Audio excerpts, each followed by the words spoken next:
Hey everybody, it's Mike Young, lifestyle nutritionist with aPlantBasedDiet.org. Welcome to chapter 120, and this is on avoiding brown foods. It's something that I've talked with a lot of people about over the years, and I want to make sure I just make a little chapter out of it. This one's not going to be that long, but the idea is you want color, right?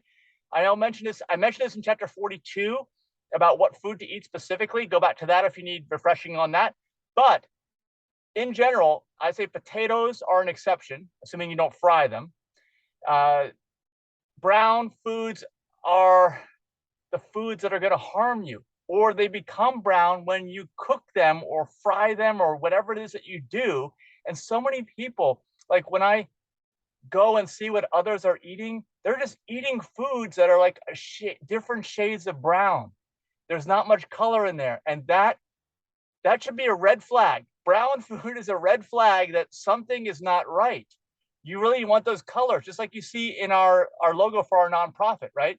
The different colors in the triangle, aPlantBasedDiet.org, how you've got all the different colors of fruits and vegetables, dark leafy greens, all that's full of color. But then as you get up near the top, you get kind of more brown foods like the grain types of stuff. And we're gonna have a chapter on that actually in the future. They're okay to eat. I'm not advocating a fully raw diet or anything to live to 150. I think it may be beneficial. It may be the absolute best.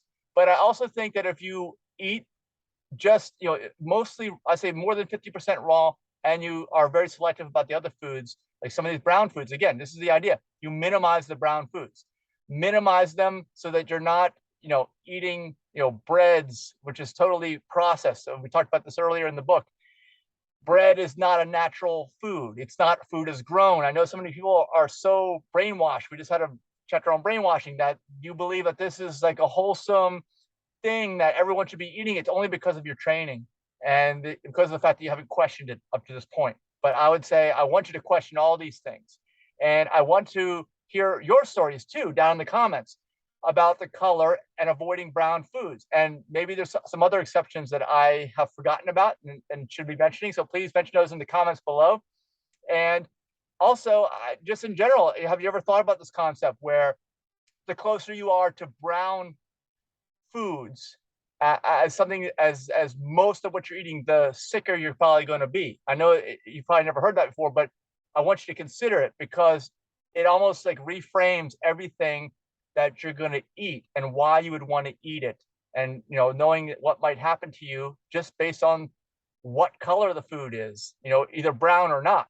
Really, that's one of the other. And white is also in there too, because white is usually a food that was brown that was bleached or somehow had the color removed to get it white. So we had a chapter on the white poisons.